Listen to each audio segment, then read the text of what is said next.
Welcome to the CalTAP CalVet Veteran Cultural Competency Training for Supportive Housing Providers, brought to you by Swords to Plowshares Institute for Veteran Policy. If you have not already done so, we strongly encourage you to listen to the general veteran cultural competency training available on this website. It provides foundational information that you'll need to understand the following curriculum. It's important to be aware of prior military service among your residents. It can inform how you interact with clients and residents and create a community of support and a therapeutic residential environment. It also opens up resources in the community and through the government and can even open up funding sources. We'll be talking about different models of supportive housing, case conferencing, active listening, peer models, and skills for working with veterans in crisis. Veterans are significantly overrepresented among the homeless population. If you work with individuals who are or have experienced homelessness, you most certainly will have veterans in your client resident population, whether you work for veteran-specific housing or for the broader community.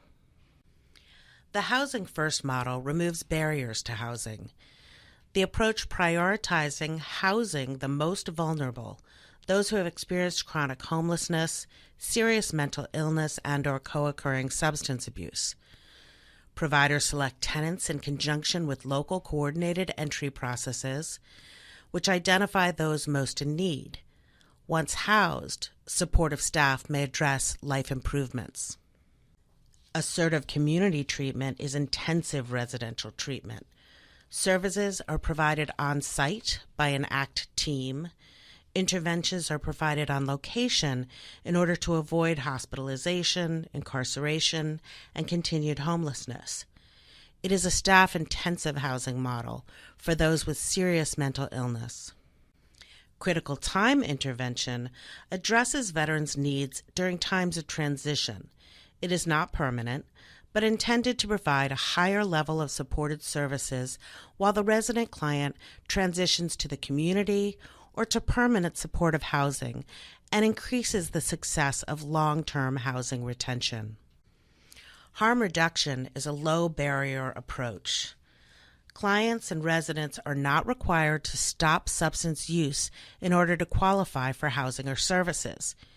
Instead, safer use is encouraged, and residents are given resources to reduce or discontinue use if they choose to do so.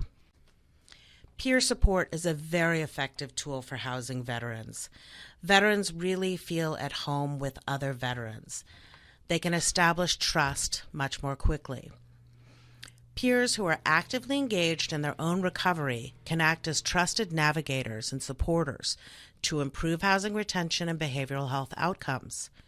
Certified peer specialist training is strongly encouraged to ensure peer staff are familiar with wellness and recovery models, ethics and boundaries, crisis management, housing retention, and other skills.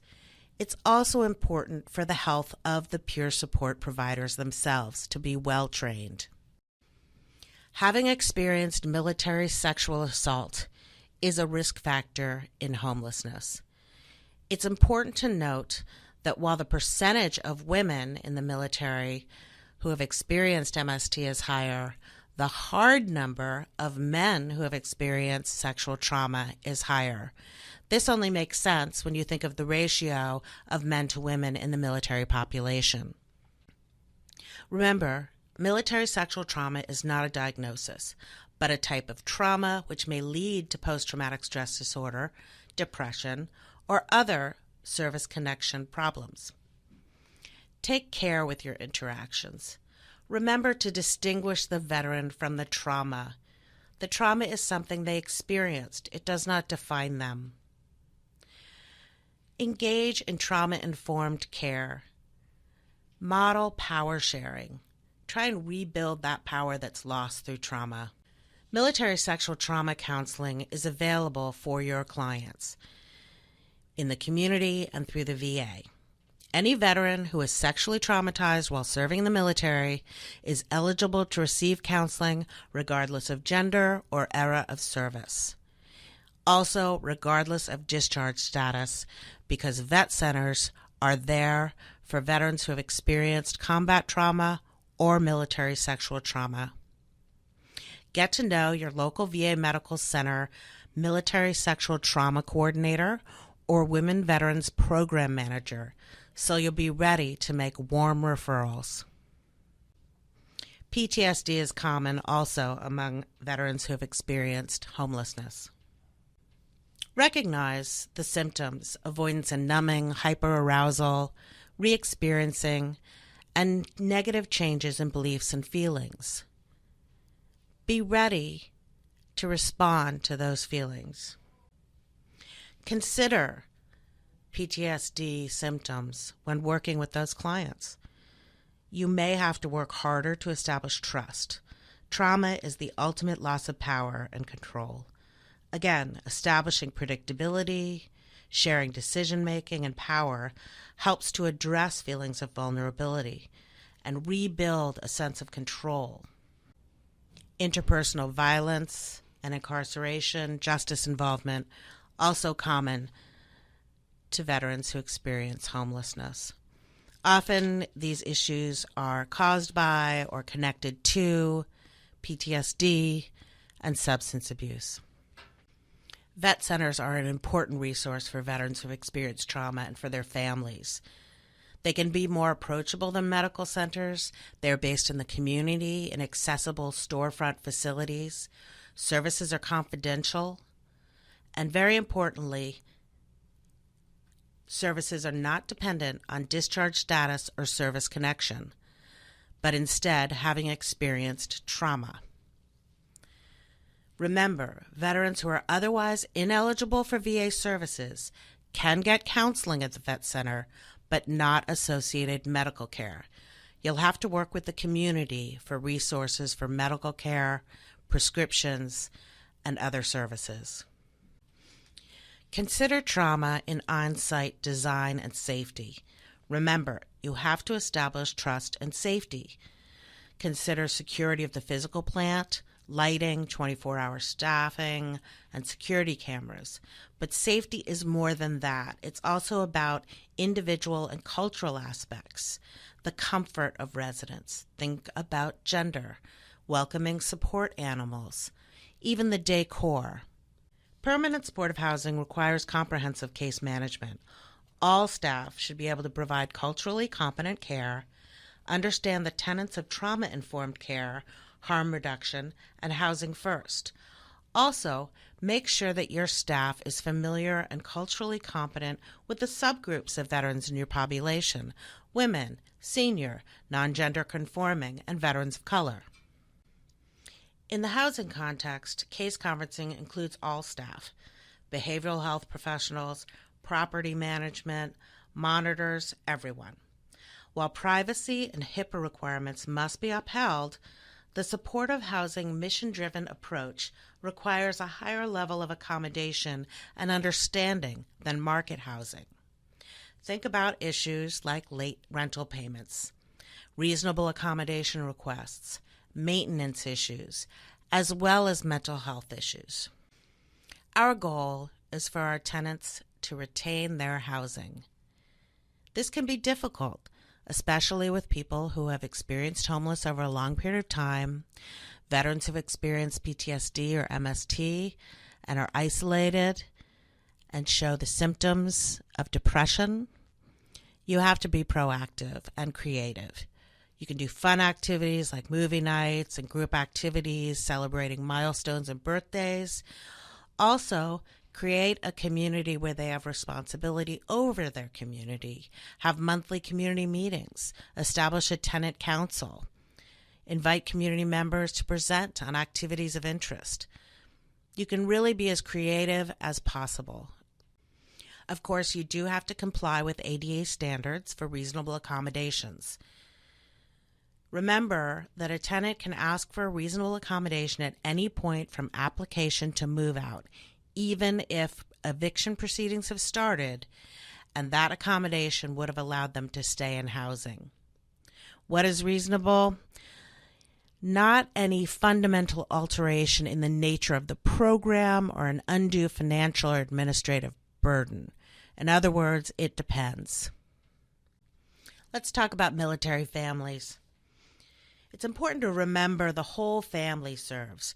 Military life is different, and the family's practical and personal identity is defined by the military. Where they live, get their health care, send their children to school, and more is impacted by service. That doesn't end when the member of their family separates from the military. Veteran families are often forgotten and unseen in our society, but the strain continues, experiencing economic, emotional, and relational strain as a result of their loved one's deployment and military service. They may also experience caregiver burden, the stress of taking care of a veteran's physical, emotional, or financial needs. There are a number of programs and services for veterans and families with children. You can start with your family and readjustment counseling at your vet centers. They may be able to provide services or know of other services in the community. Get to know what's going on in your community so that you can make warm handoffs. There are some terrific resources for housing veterans with families and children, and they're relatively new. SSVF, Supportive Services for Veterans and Families, is a VA program that addresses eviction prevention and rapid rehousing. They can provide assistance with back rent in the case of eviction prevention or security deposits in the case of rapid rehousing. They can provide support for any number of other financial stresses as well. HUD-VASH housing vouchers. These are kind of like Section 8s in the civilian community. They're housing vouchers, a rental subsidy that can be used in the broader housing market. There are also site-based HUD-VASH. This is sort of the permanent supportive housing that we've been talking about. This places the voucher with a mission-based housing provider who can build an appropriate community for veterans and their families. And if that family moves away, another family can come into a mature veteran community. We've learned a few things over the years housing veterans.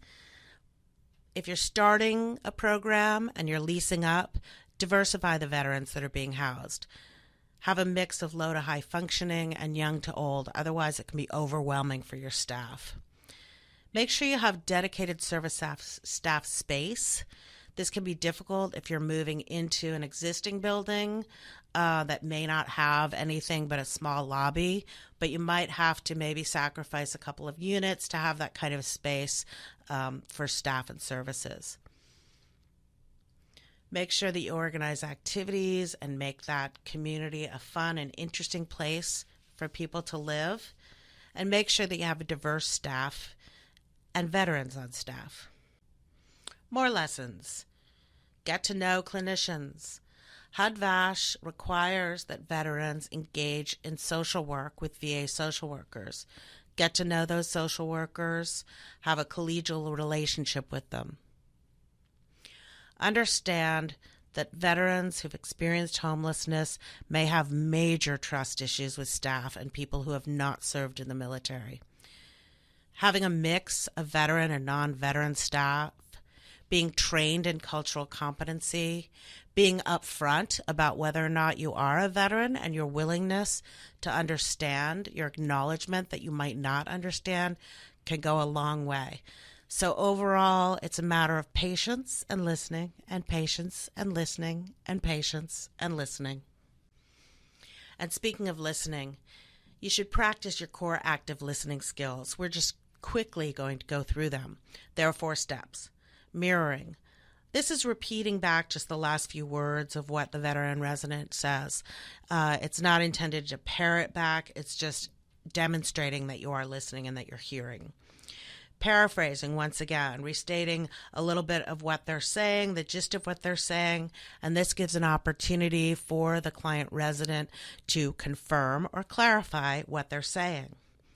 Emotional labeling. Find what emotion the client or resident is feeling about the issue. Are they sad? Are they angry? Are you sad about this? And then once again, they can confirm or clarify. And finally, summarizing. This is restating the whole gist of what they have said and what their needs are. This also provides an opportunity, the whole process does, when you're talking to a veteran who might be using military lingo, and that gives you an opportunity not only to understand what's going on in the moment and what the client resident is dealing with, but to make sure you really actually understand what they're saying. Anger and hypervigilance are symptoms of PTSD.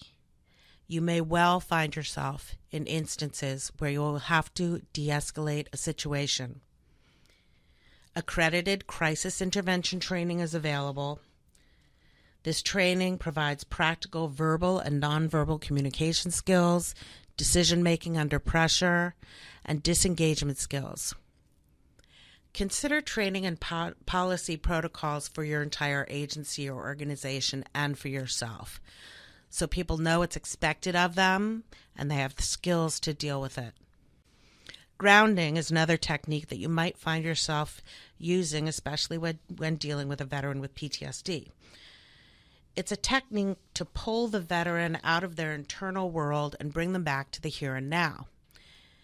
Grounding may use a series of simple, short questions. What do you feel? What do you see? What do you hear? This brings them back into the space with you. The technique takes training and practice, so you might consider getting that therapeutic skill set for yourself and for your staff. Empathy is a key factor in our work. I think we all know that, and all of our staff know that. We may not have experienced what our clients and our residents have, but we can have an attitude of genuine care, express emotion, be honest and sincere with them, and always treat them with respect. This is highly stressful work. Make sure you have a plan for staff support. Your staff are exposed to trauma, secondary traumatization. Provide burnout prevention training, mental health first aid, wellness resources. Make sure HR have sensitivity to these subjects. Cultural competency, cultural humility, respect.